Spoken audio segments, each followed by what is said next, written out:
BFM Business et 01net.com présentent Tech & Co, le grand live du numérique avec Sébastien Coinon. L'actu Tech, on revient dans 30 minutes sur BFM Business. Avant cela, c'est le pitch comme tous les lundis soirs de 21h à 21h30. Avec nous ce soir, deux investisseurs, je pense qu'on peut féminiser le terme. Donc deux femmes Vici, Alison Imbert de Partech. Alison, bonsoir. Bonsoir. Audrey Soussan également avec nous, Audrey de Ventech. Bonsoir, bienvenue Audrey. Bonsoir Sébastien. Face à vous, donc deux entrepreneurs. On aura Charles-Henri dans moins de 10 minutes, mais d'abord, on accueille Godefroy Jarzaguet, cofondateur de OpenEnergy. OpenEnergy, c'est ça? OpenEnergy.com, le premier comparateur sans formulaire. Comment c'est pas votre pitch, Godefroy? Je vous sens très très chaud là. Vous aurez donc Merci dans un instant 2 minutes pour tout nous raconter, ce que vous faites avec vos associés, si vous en avez, où est-ce que vous allez, où est-ce que vous serez dans, je sais pas, 2 ans, 5 ans, 10 ans. Donc 2 minutes pour pitcher. Après, donc Alison et Audrey vous opèrent, si je puis dire. Moi, je fais que compter les points, entre guillemets, et vous arrêtez quand on n'a plus le temps. Et donc, vous aurez donc dans un instant 2 minutes. Vous n'avez pas levé plus d'1 million d'euros, on est d'accord? Absolument. Bon, c'est parti. Donc, pour vous, le pitch, vous êtes le premier. OpenEnergy est le premier et le seul comparateur d'électricité sans formulaire. Le concept est simple. Vous téléchargez votre facture d'électricité sur notre site openenergy.com, vous la prenez en photo grâce à votre téléphone portable. OpenEnergy va analyser votre facture et en moins de 30 secondes, vous pourrez comparer et changer de fournisseur d'électricité. Nous nous adressons aux 26 millions de Français qui sont toujours chez EDF et qui pourraient économiser environ 15% sur leur facture d'électricité. Une économie estimée à plus de 2 milliards d'euros par an. OpenEnergy a pour objectif de rendre simplissime le fait de comparer et de changer de fournisseur d'électricité.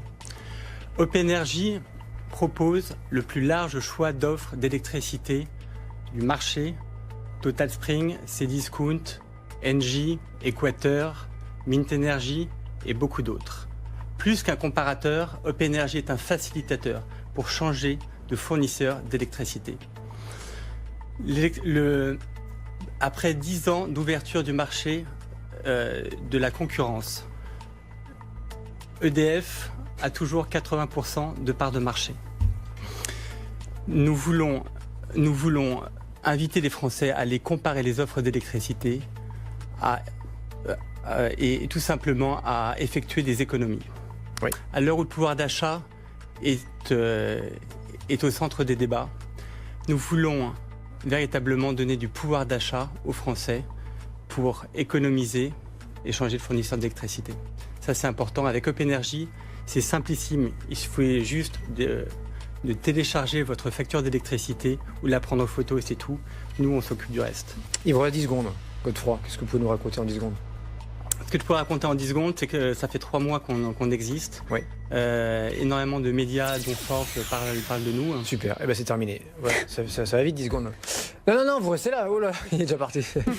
Non, vous allez maintenant échanger donc, avec Audrey et Alison. Quand vous voulez rendre donc, aux Français 2 milliards d'euros de pouvoir d'achat, qu'on soit bien clair, c'est que vous considérez qu'ils vont perdre, que EDF va perdre tous ses clients. Alors, ils perdent déjà 100 000 clients par mois. Oui.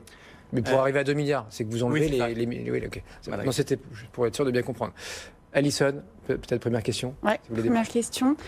Sur la tech, est-ce que tu peux nous décrire déjà d'une partie quels sont les algos qui permettent de comparer, quels facteurs ils prennent en compte? Et pour la lecture de la facture, sur quelle brique techno tu t'appuies? D'accord. Alors ça fait maintenant 1 an qu'on a développé l'outil.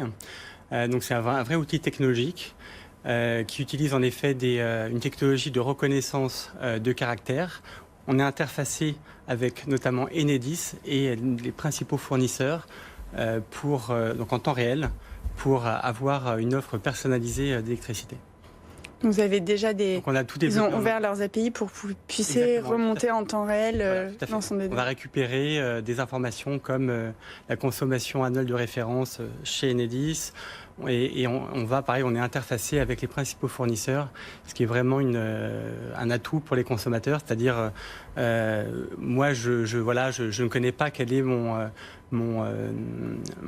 ma consommation d'électricité ou ma puissance compteur. J'ai juste une facture, je la prends en photo ou je la télécharge sur le site openenergy.com et c'est tout. On me demande rien d'autre.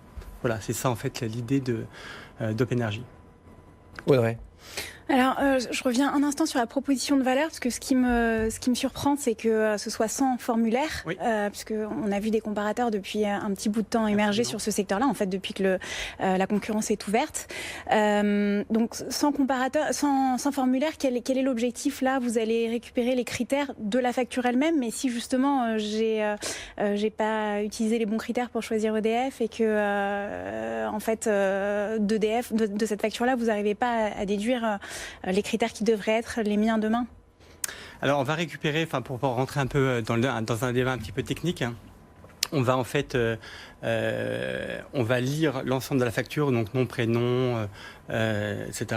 On va également, en fait, vu qu'on est interfacé à Enedis avec notamment le point de livraison, avec le consentement de l'internaute, on va récupérer justement toutes les informations auprès d'Enedis pour permettre d'avoir véritablement un comparatif et les meilleures offres d'électricité. C'est-à-dire que vous connaissez notre consommation, nos habitudes de consommation. Les 12 derniers mois, absolument, tout à fait. J'ai accès à vos 12 derniers mois de consommation. Donc c'est pour ça qu'on est très fin en fait dans la proposition, tout simplement parce que on va chercher des informations qui sont... C'est mieux qu'un formulaire déclaratif où on va dire oui, j'ai un four, 3 chambres, je me chauffe à l'électrique, tout ça. Vous allez le déduire de notre consommation. Exactement. Voilà, on va prendre vraiment la valeur, non pas une estimation, mais vraiment ce que vous avez consommé les 12 derniers mois chez Enedis. Et ça sous-entend que en fait, la seule différence d'un fournisseur à l'autre, c'est le prix à la consommation. Et si c'était uniquement le cas, j'imagine que ce serait facile de comparer et on tomberait toujours sur le même fournisseur gagnant. Non, parce qu'il y a des barèmes qui sont assez différents en fonction de la puissance. Et donc nous, on va vraiment prendre tout en compte. Donc on a un algorithme qui va aller calculer tout ça et vous proposer en toute impartialité. Ça, c'est important aussi de le dire.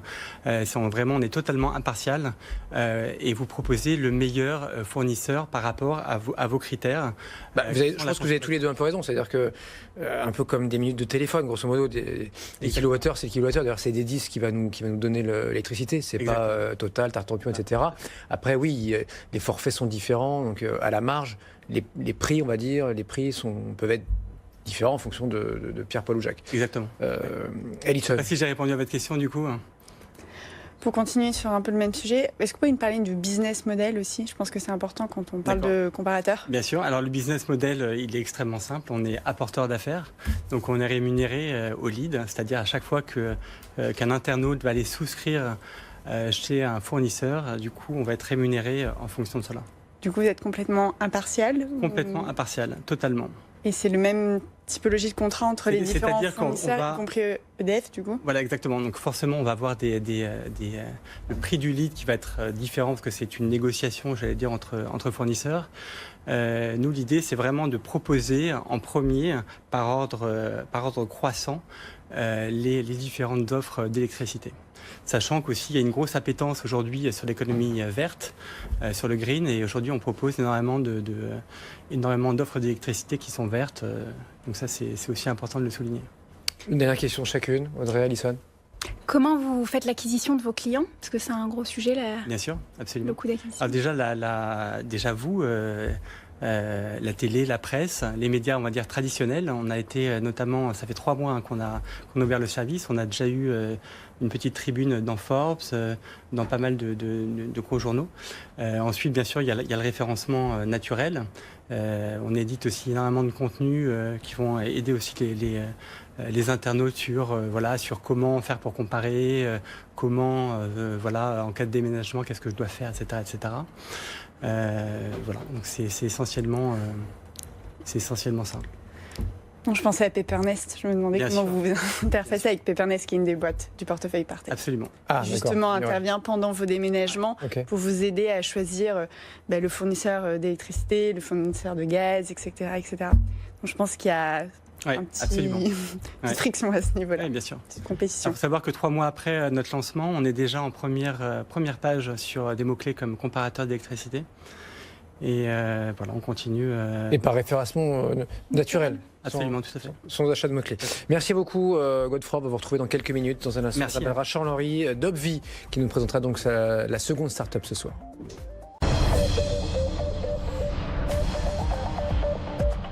BFM Business et 01net.com présentent Tech Co, le grand live du numérique avec Sébastien Coineau. La seconde start-up nous rejoint ce soir à 9h15. C'est Charles-Henri Gougereau, cofondateur d'Obvy, OBVY. Vous allez nous expliquer, nous raconter ce que vous faites dans un instant. Charles-Henri, bonsoir. Bonsoir.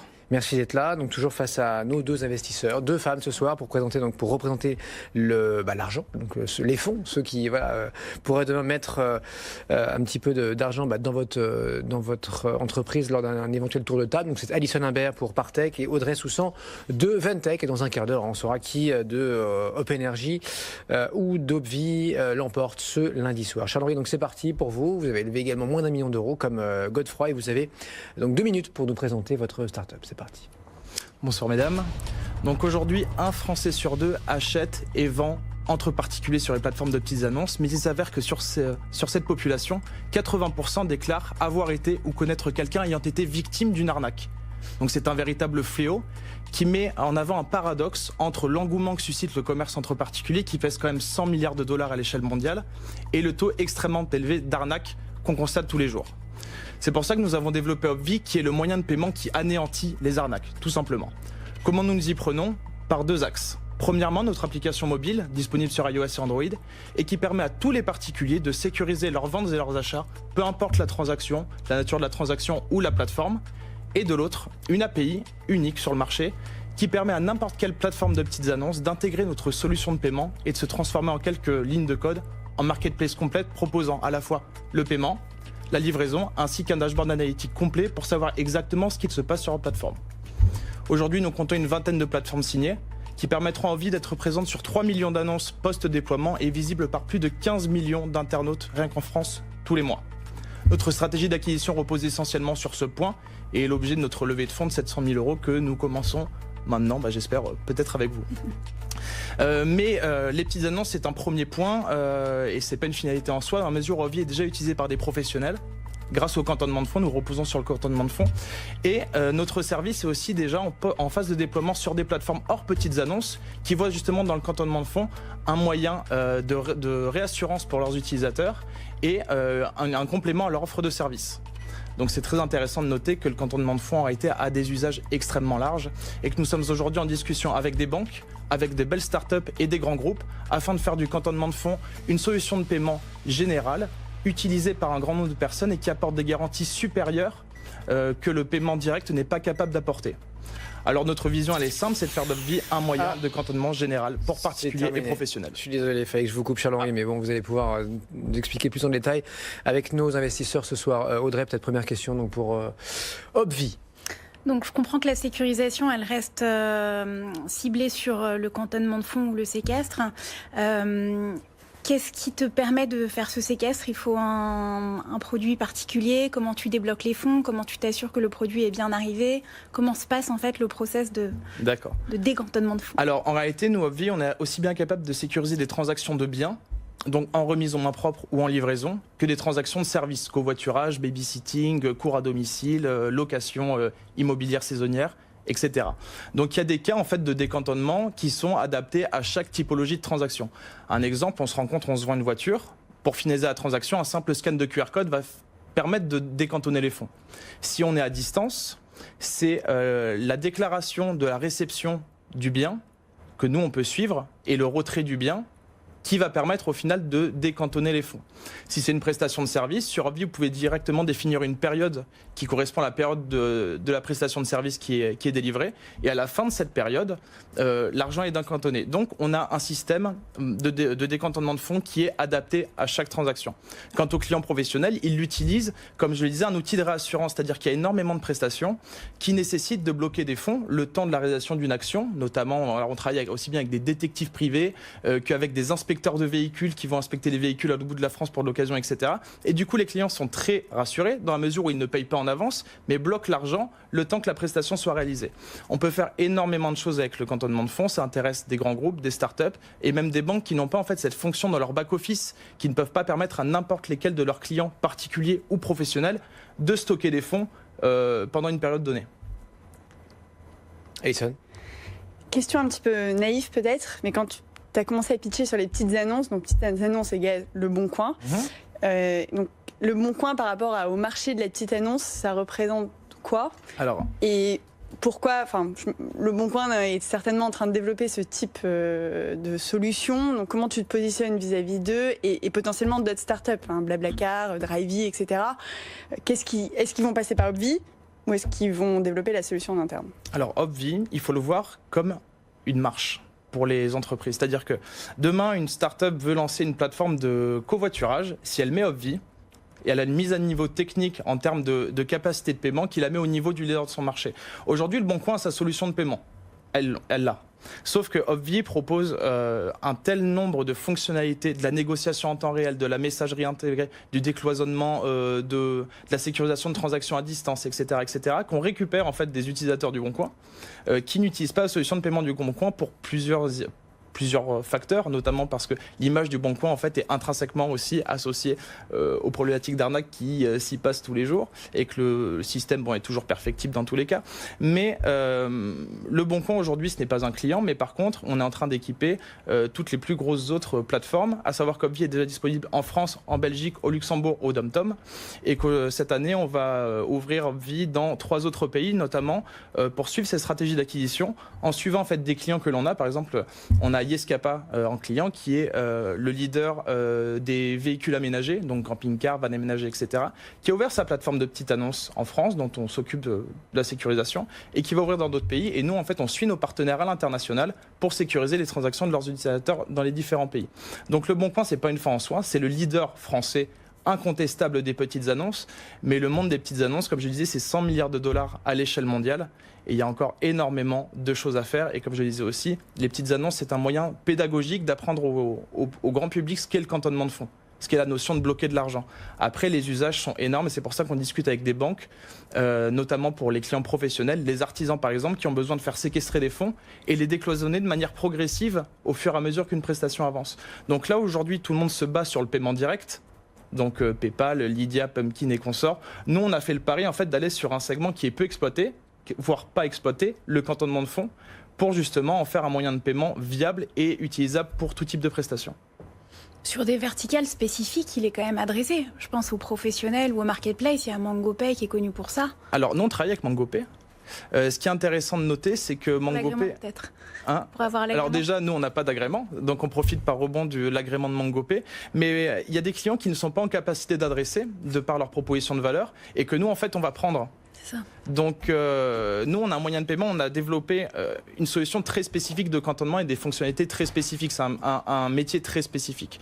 Et notre positionnement et notre produit nous permet d'adresser des acteurs que les autres acteurs du paiement ne peuvent pas adresser, en réalité. Aussi bien des particuliers que des professionnels.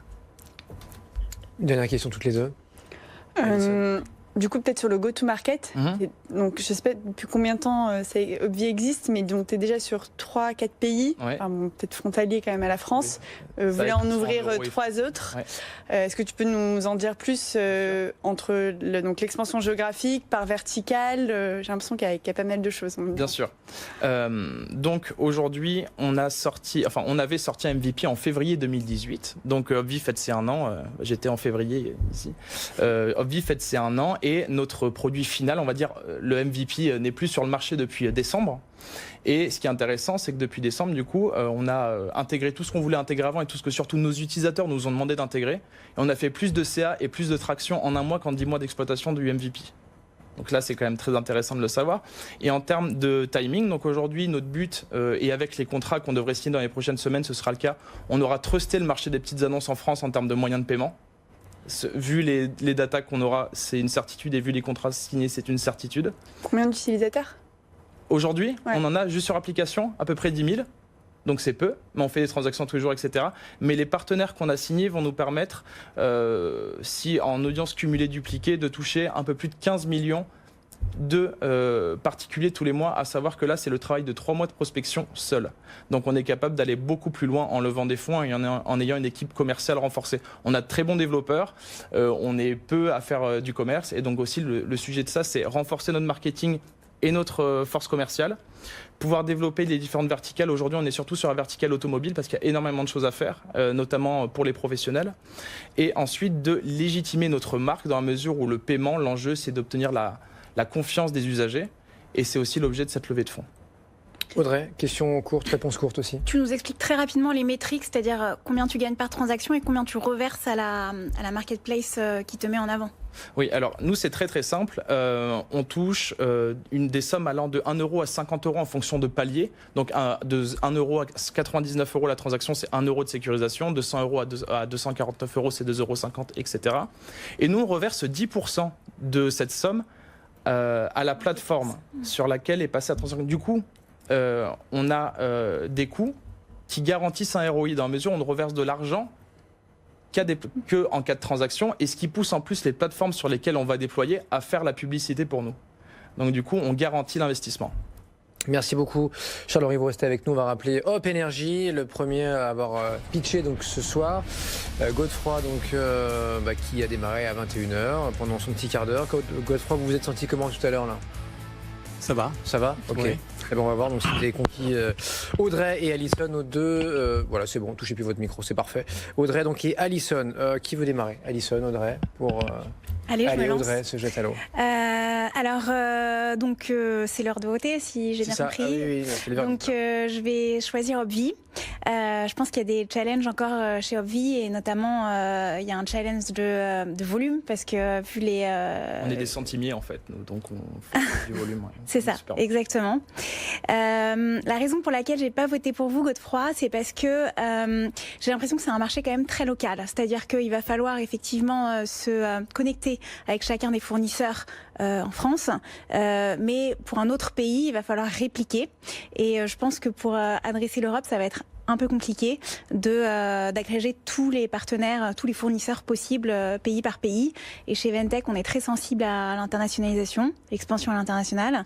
Donc je pense que c'est pas un business qui s'y prête très bien. Bon, il pourra vous répondre lors d'un pitch en grandeur.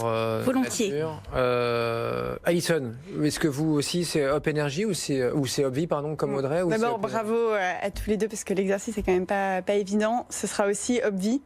Pas tout à fait pour les mêmes raisons, c'est juste que la proposition de valeur est intéressante, mais par rapport à un comparateur, il y a une petite marge, c'est plus simple, mais j'ai un peu du mal à avoir un énorme pain point, et donc du coup pourquoi un client viendrait là. Et plus le coût d'acquisition. Je le rappelle pour ceux qui nous rejoignent à l'instant, en gros on scanne seulement sa dernière facture EDF, et derrière il n'y a rien à faire, absolument. Voilà, il y a un coût d'acquisition versus le coût du lead. Enfin, je challenge un petit peu les métriques pour le moment. Le marché est absolument colossal. Le marché, ça, c'est en effet 80% aujourd'hui, 80% des Français sont aujourd'hui chez EDF.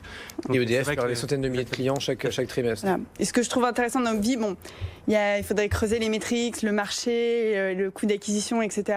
Mais je pense qu'il y a un pain point. Il faut voir comment bouge la concurrence, mais il y a quelque chose à faire, et à voir si les 15 millions arrivent bientôt ou pas. Surtout une caisse de dépôt digitale qui doit structurer en fait pour les particuliers et les pros, et c'est vraiment l'objet d'Obvi. Et techniquement, je pense que la question, ça va être comment vous faites pour vous intégrer à chaque fois à une nouvelle typologie de marketplace. C'est-à-dire qu'effectivement, pour débloquer les fonds, à chaque fois, ça va être un autre critère qui va être pris en compte. Est-ce que le produit peut être standard, quelle que soit la marketplace ou quel que soit le type de marché? On l'a développé comme ça, exactement. C'est des process standards en fait qui du coup peuvent s'adapter. On peut paramétrer en fait la typologie d'action de chaque marketplace, et ça lui alloue en fait des fonctionnalités spécifiques qui sont dans le back office et qui vont du coup répondre en fait directement sans que l'utilisateur final, le particulier, n'ait quoi que ce soit à faire. Ça choisit la catégorie, la typologie de transaction et du coup la nature du décantonnement des fonds. Bon, Charles-Henri qui continue son pitch, même qu'il a gagné, il continue à essayer de les séduire, mais c'est déjà fait. Donc 2-0 ce soir.